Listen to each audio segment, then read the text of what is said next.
Onc Live Insights is a video editorial program produced by Onc Live.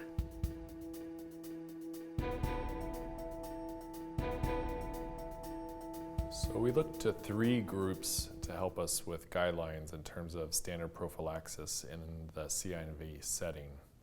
The initial guidelines came from the Multinational Association of Supportive Care in Cancer, who also works closely with Esmil. A second group is through Nccn, and the last one, of course, is Asco. These three groups more or less parallel each other in terms of the recommendations, except for slight nuances, which other supportive oncologists get to argue about with me. And we discuss important topics, evolving topics, such as MEC, moderate and metagenic chemotherapy, and how we should appropriately prophylax for it. Should it or should it not include an NK1 antagonist? And these are highly debated topics. I think as we're moving forward, what we're really focusing on now is getting away from the type of chemotherapy and using the chemotherapy to direct our prophylaxis, and starting to think about specific patient risk factors that place certain patients at higher risk of developing chemotherapy-induced nausea and vomiting over others. Many oncologists would be surprised to hear that we know some of these risk factors. We know young women who don't drink, who have a history of motion sickness or sickness during pregnancy, are at high risk of developing chemotherapy-induced nausea and vomiting.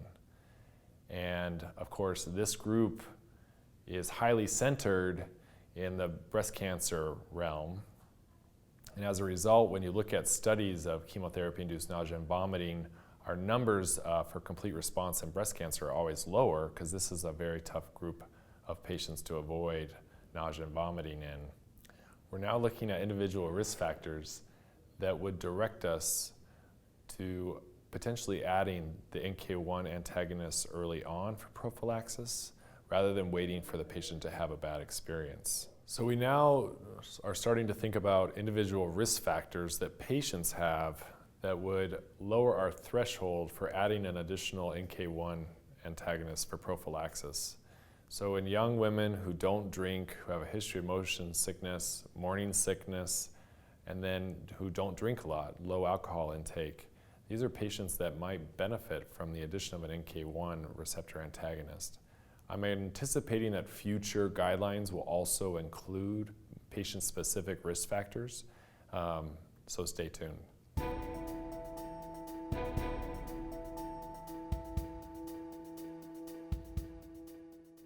So there are three guidelines that have been available for a period of time. There are the Asco Guidelines. The last date of the Asco Guidelines being presented was in 2011. For highly metagenic chemotherapy, they recommended a NK1 receptor antagonist. At that time, the only ones available were aprepitant or fosaprepitant, so they gave those two as options.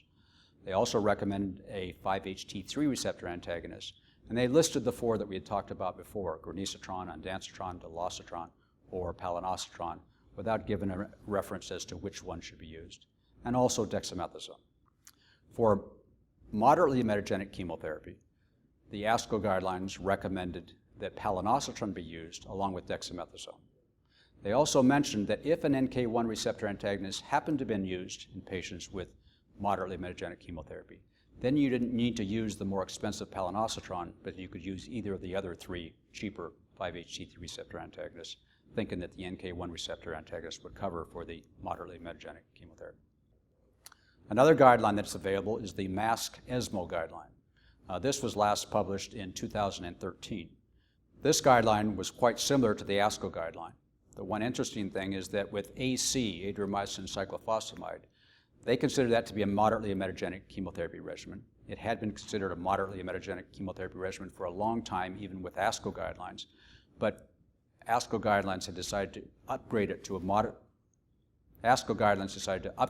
a highly metagenic chemotherapy regimen. The MASC guidelines didn't actually upgrade it, but they said treat it as highly emetogenic, but still called it moderately emetogenic. For moderately emetogenic chemotherapy, the Asco guidelines were quite similar also to the MASC Esmil guidelines. The third guideline is the Nccn Guidelines, and this has been updated in 2015. So they actually had 3 recommendations for highly emetogenic chemotherapy. One of them was quite similar to what was recommended by Asco and MASC Esmil. The second one they recommended, though, was giving nitupetant plus dexamethasone, and that is, again, the NK1 receptor and the palonostrotron given together. That was not available for the other guidelines, but because that's available, they gave that as another option. And the third option they gave was actually to use a olanzapine regimen, olanzapine, palonostrotron, and dexamethasone. The other regimens had not come. The other guidelines had not yet recommended that, partly because they were older guidelines, I think.